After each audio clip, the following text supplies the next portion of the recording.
ప్రభువైన యేసుక్రీస్తు నామానికి మహిమ కలుగును గాక. మంచిది దేవుడి బిడ్డలారా, దేవుని యొక్క వాక్య భాగాన్ని చదువుకుందాము.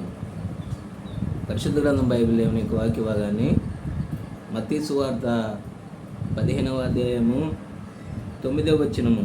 ఈ ప్రజలు తమ పెదవులతో నన్ను గనపరచుదురు గాని వారి హృదయము నాకు దూరముగా ఉన్నది.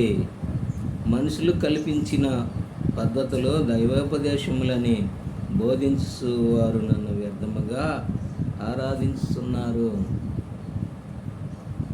అని యెషయా మిమ్మును గూర్చి ప్రవచించిన మాట సరియే అని వారితో చెప్పెను.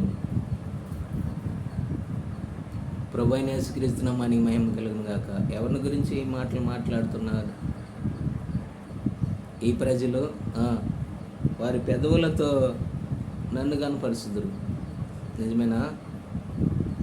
పెదవులతో నా సహోదరుడా, సహోదరి, దేవుణ్ణి నీ పెదవులతో పాటలు పాడి కనపరిచినంత మాత్రాన ప్రయోజనము లేదు అని దేవుని యొక్క వాక్యము రాయబడుతూ ఉన్నది. కారణము, వారి హృదయము చాలా దూరముగా ఉన్నది. నిజమేనా? నీ హృదయాన్ని చాలా దూరంగా పెట్టి నువ్వేదో దేవుణ్ణి గనపరిచి పాటలు పాడినంత మాత్రాన దేవుడు నిన్ను ఏమాత్రం కూడా అంగీకరించడు.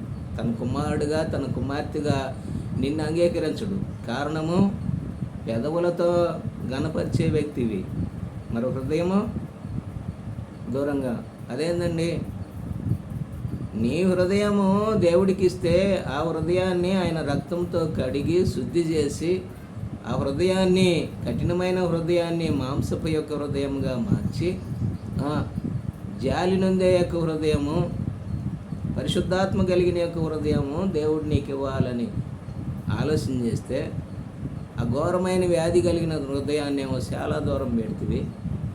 నీకు పెదవులు ఉన్నాయని పెదవులతో గనపరిచి పాటలు పాడుతున్నావు. లేదు లేదు, దేవుడు అంగీకరించేవాడు కాదు. మరి మూడవది, ఆ తర్వాత నిజంగా పెదవులతో పాటలు పాడి హృదయం దూరాగా పెట్టి మూడోదేమో ఏం చేస్తున్నావు? మూడోది చూడండి, మనుషులు కల్పించే పద్ధతులు. మనుషులు కల్పిస్తున్నారు పద్ధతులు. ఆ పద్ధతుల్లో చూడండి, మనుషులు కల్పించే పద్ధతులు